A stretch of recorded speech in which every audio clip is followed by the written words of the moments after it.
When was the last time you blamed your lack of strength for getting dropped on a hill climb, maybe in a bunch ride, maybe on a solo ride, you just felt slow? Gotta join the gym, gotta get stronger. I'm gonna show you that is not the case. Yeah, I know you've been thinking it and other people have told you, but it's not the case. I'm gonna give you a workout you can perform indoors. It's gonna act as a test and as a VO2 booster. This workout is gonna have an execution metric inside it. Now that doesn't mean that I'm gonna shoot you or kill you if you don't finish it. That's a terrible thing to think. The execution is the way we deliver it, and that's gonna be around your cadence, because your cadence is more important than you think.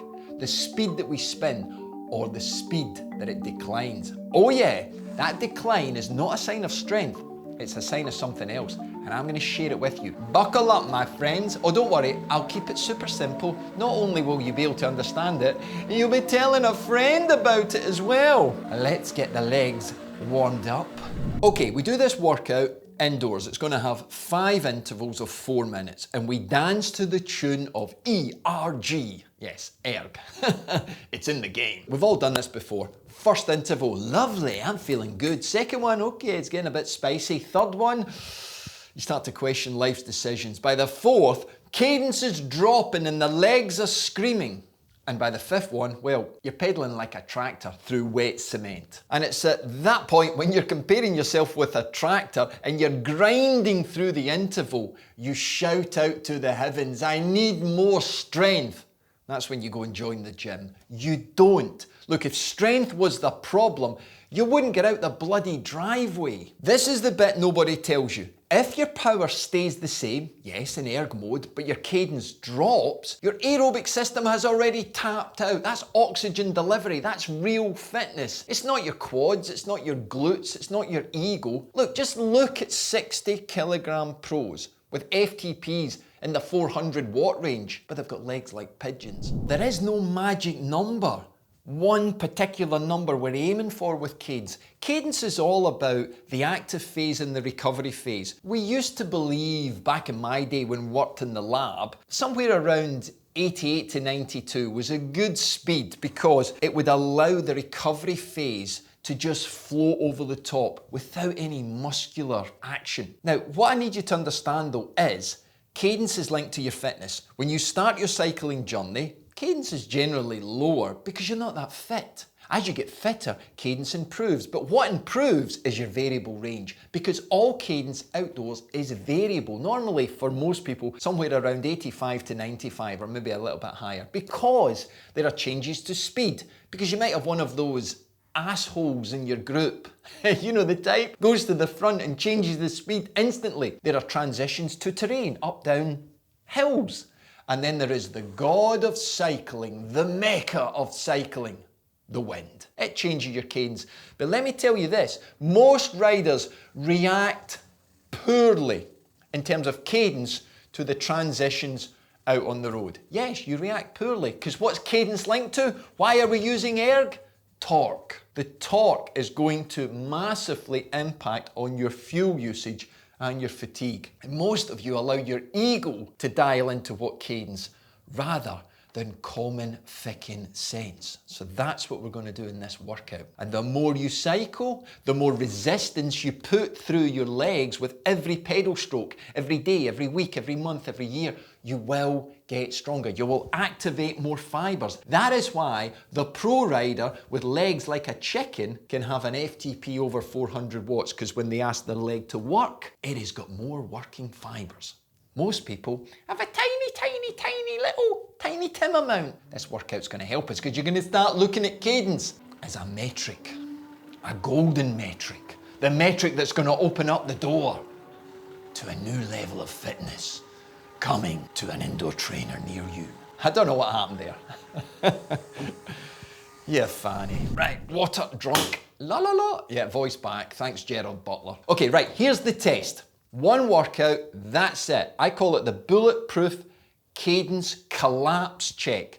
You're going to do 5 times 4 minutes at 110% FTP. You get 4 minutes recovery, you must have air going. I need you to ride at your natural cadence. Don't force it. Now, come here, listen carefully. Most of you will not finish this workout stroke test, but that's good.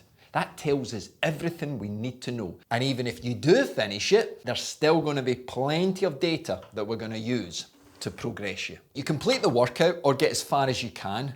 What to look for? Well, you're going to look for one thing, cadence. I need you to take the first 4 minutes, interval 1. What's the number? What's the average number? What's the flow of it? Did you keep the same consistent flow? And then look at the last interval. Does the cadence drop? If it drops, well done. You've just found your limiter.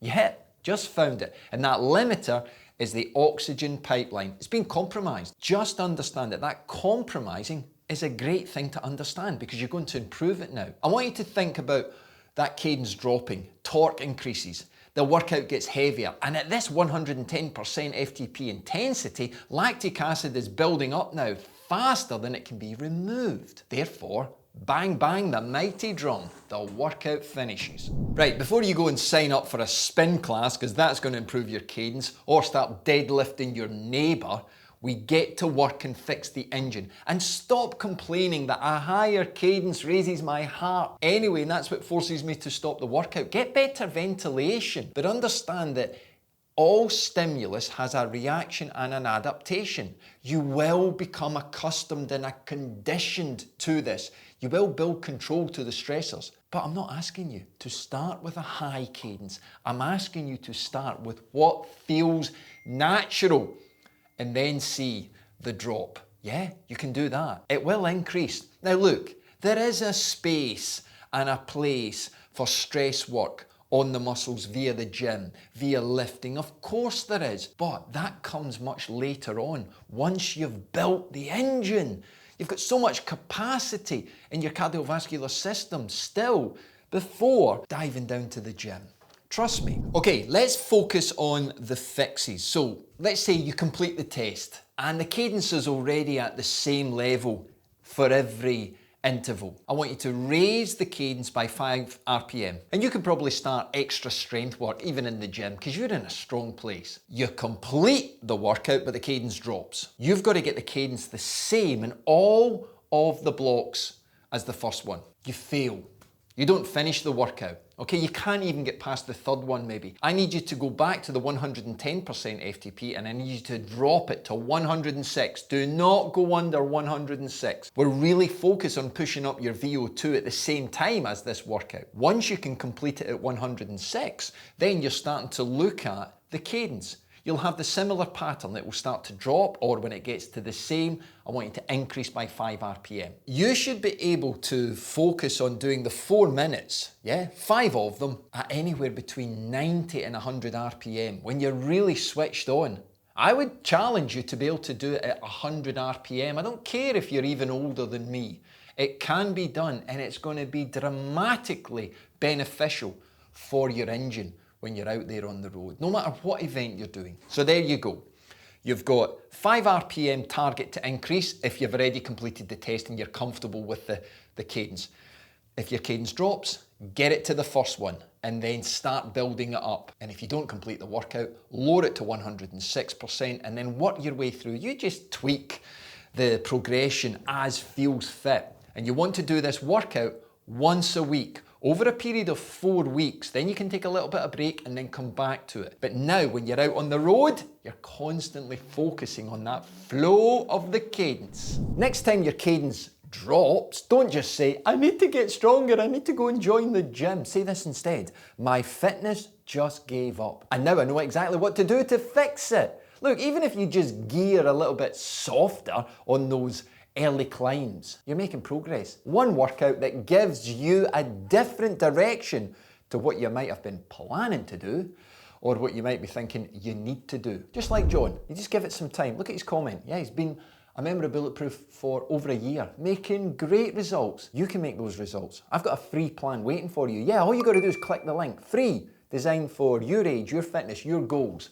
And it'll also give you 7 free days inside the Bulletproof world where you'll get to get a little bit more of me and more of the community. Yeah, all waiting for you in there. If you want another video, yeah, I've got spring workouts designed just for the type of rider you are, waiting for you. I'll see you in the next video, or maybe out on the road. You just never know, my friend. Keep pushing.